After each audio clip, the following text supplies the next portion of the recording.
Our topic is Chinese English and Philippine English, a comparison of two localized English varieties.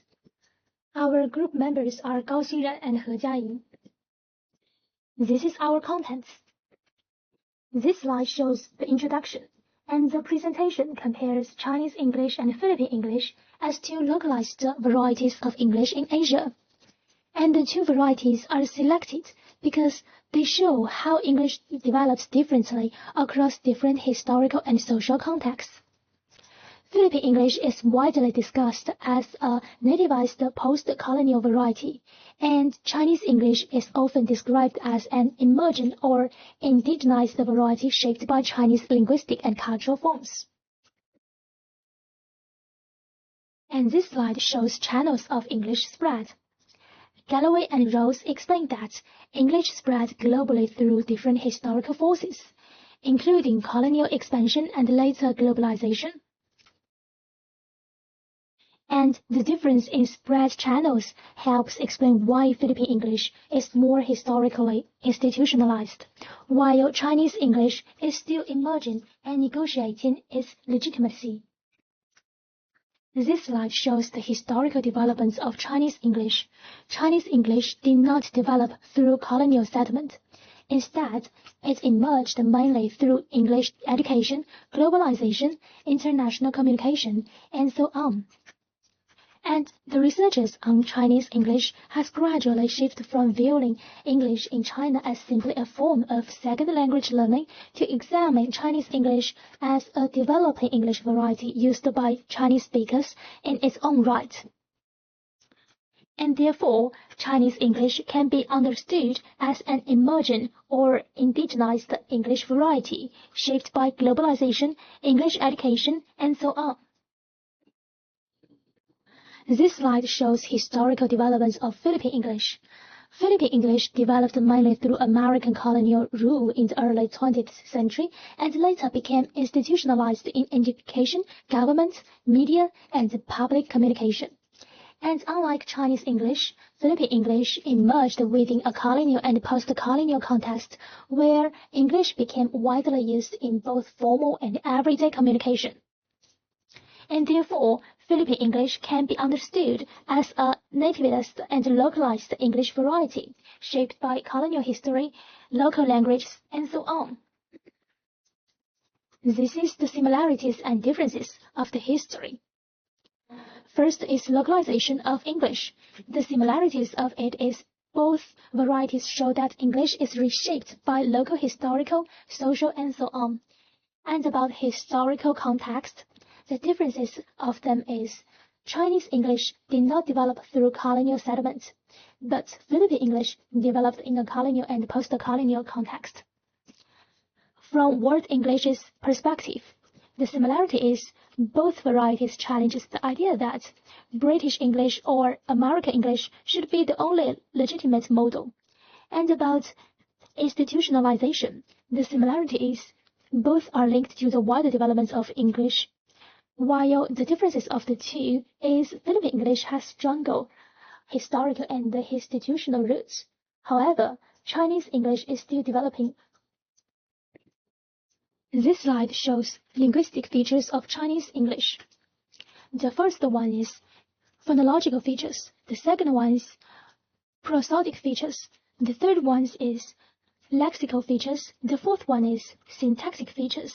And about the fifth one is discourse features. The last one is pragmatic features. And Chinese English may reflect Chinese cultural norms in communication, such as politeness, hierarchy, social distance, and it also shows multi-level localization across sound, structure, meaning, and communication.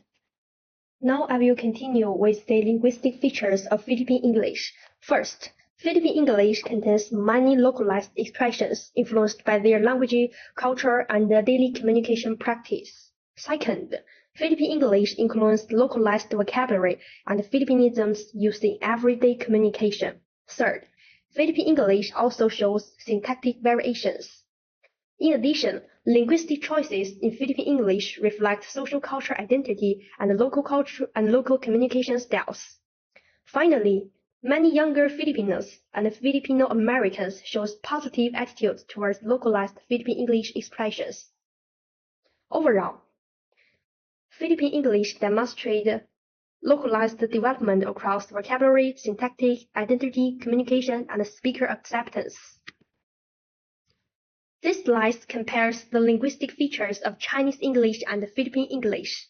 In terms of sound and pronunciation, both varieties show that local languages can influence how English sounds. Chinese English may show vowel and consonant variation, dental frication variation, and so on, while Philippine English, in our selected articles, is discussed more through lexical and syntactic evidence. For lexical localization, both varieties use English to express local culture meanings. Chinese English includes Chinese loanwords and culture-specific terms, while Philippine English includes Philippinisms and localized expressions accepted across different regions and dominance.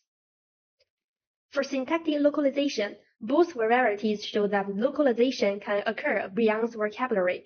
Chinese English may show subject or object omission, pronoun job, tense variation, and so on, while Philippine English is supported by corpus-based evidence on vocabulary complementation and subjectless non-finity clause. Overall, both varieties localize English, but Chinese English shows broader multi-level influence, while Philippine English has stronger empirical evidence of accepted lexical and syntactical localization. Next, I will discuss the present status of Chinese English.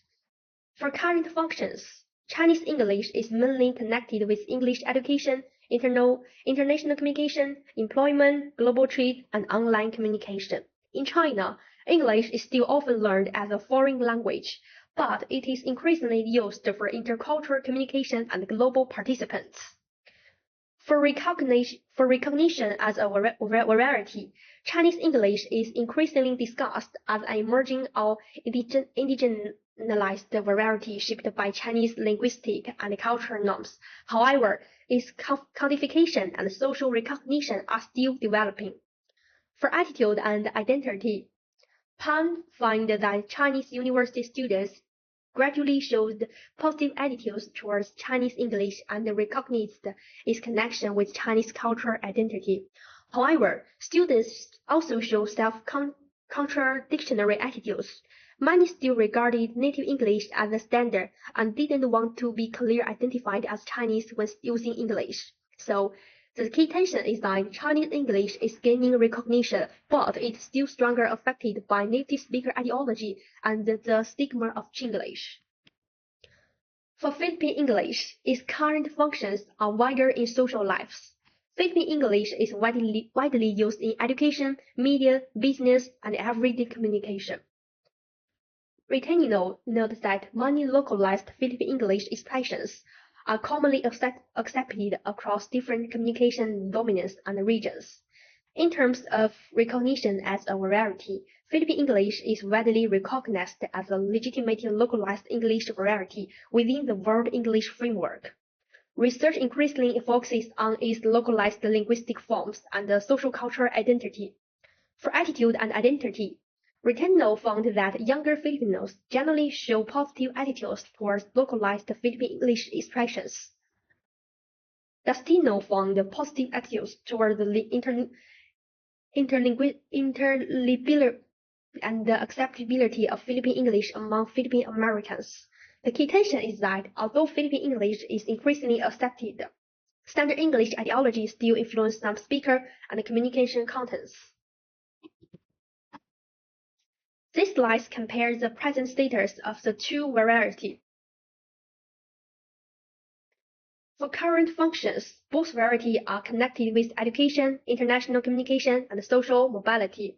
However, Chinese English is more closely linked to foreign language education and global communication, while Philippine English has a stronger role in education, administration, media, and public life. For recognition as a variety, both are discussed within the World English Framework as localized English varieties.